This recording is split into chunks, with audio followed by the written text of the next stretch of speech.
Over to you, Ben. So, as has already been mentioned, I'm doing the funeral of Margaret Thatcher, which generated a lot of controversy, which you died last year after a long period of illness. The BBC had mostly exclusive rights to the coverage of her funeral. Yeah, but everybody else did sort of news reports like Sky. They have a large news report section. I need to click on this.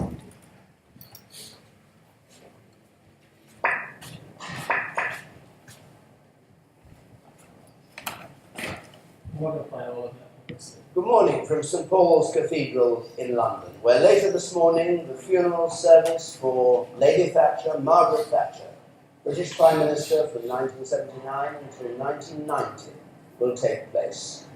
There have been considerable... That's enough of that. No.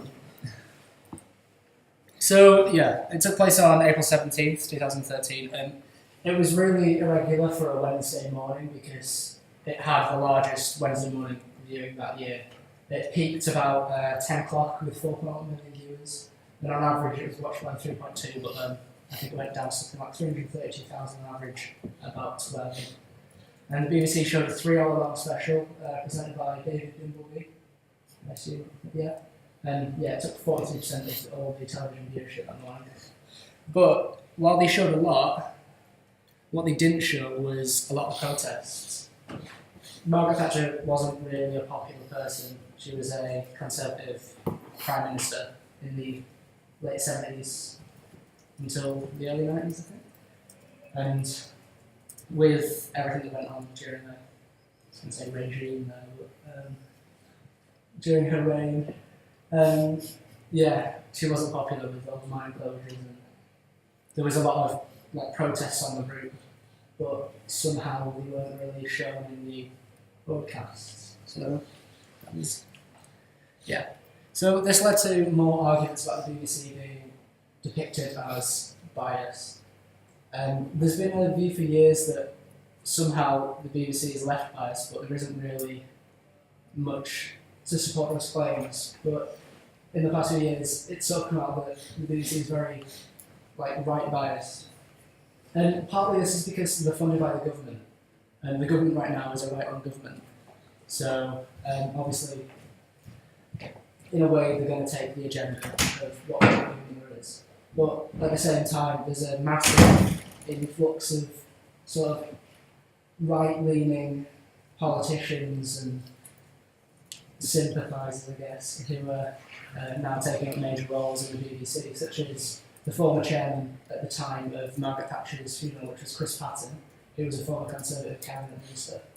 And the BBC's political editor, who did a lot around times, Nick Robinson, who was once chairman of the Young Conservatives.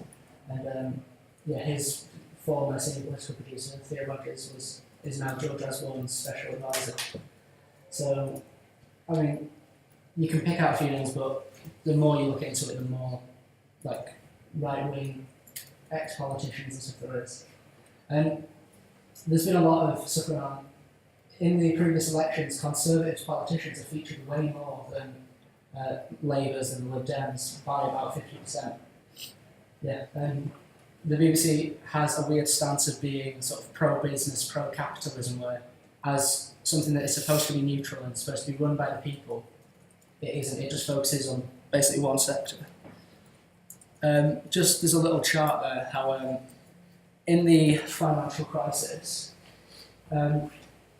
when they did all the news interviews, this is the amount of people that, sort of the proportion of people they talk to. So you've got the city financial bankers who take up 35% of it, but right at the bottom you've got the union leaders and Vox Pop, the voice of the people, who really should be listened to, but have not even 2%, 3% together. And yeah, going back to Margaret Thatcher's funeral, it was that the CEO of Lush turned up and she got interviewed and said that, well, considering that we're all paying for this, we're just paying for a party election broadcast for the Conservative Party, which in a way it turned out to be because most of the people invited, most of the people you saw were ex-Conservative leaders, the current Conservative cabinet, and general right-wing figures. So yeah, it was a very controversial time, and it spawned a lot of arguments, really. Ofcom received over 200 complaints, mainly with the BBC being biased. So it was biased coverage. A lot of people thought coverage was pointless as well because Margaret Thatcher is only she's the second Prime Minister to have had a funeral post-war, the other being Winston Churchill, who was obviously the wartime Prime Minister. But it seems a bit weird that someone who is so controversial and so hated got a televised state broadcast when, who was it? I can't remember who was the Prime Minister after the war who set up the welfare state and was generally seen as a bloody good Prime Minister. Happy. Sorry? Was it Happy? No, it was Miller, was it? Miller. Yeah, and he didn't get a state funeral or anything. But the BBC spent so much time and money and coverage on this.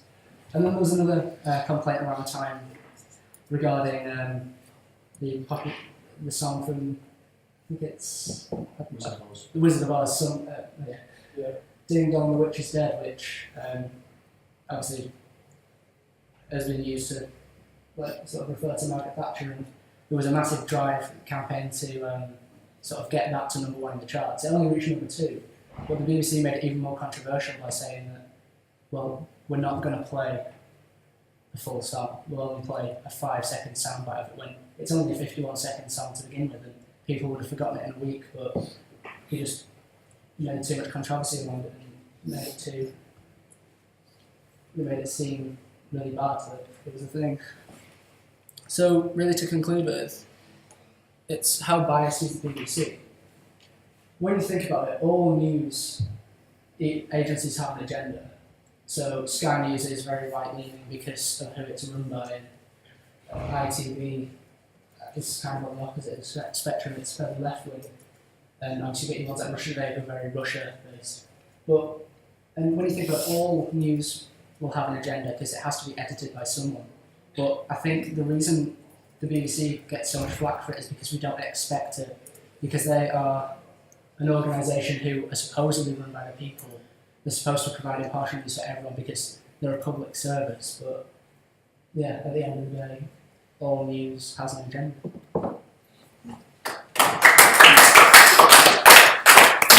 Okay, so thanks for that, Ben. Any questions? Did you buy Ding Dong the Witch is Dead? I did not, sorry.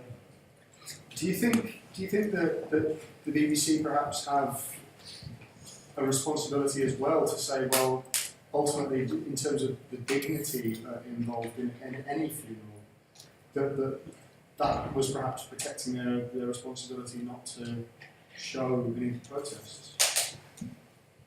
Well, no matter what you show, she's a public figure at the end of the day, and is it in public respect to say, I guess it is an awkward one because it is a funeral, but at the end of the day, she's such a controversial figure that I guess you have to show both sides of the spectrum. But, yeah. Excellent, thank you for that. Any other questions? Do you feel they should have mentioned more of her career and the opposition she faced during kind of the screening of it? I think they did, a fair bit, but probably not as much as they should have done.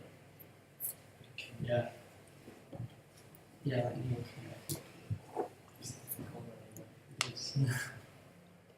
Good, Yeah. thank you. Cheers, Ben. Okay, so Harry, youth number 3.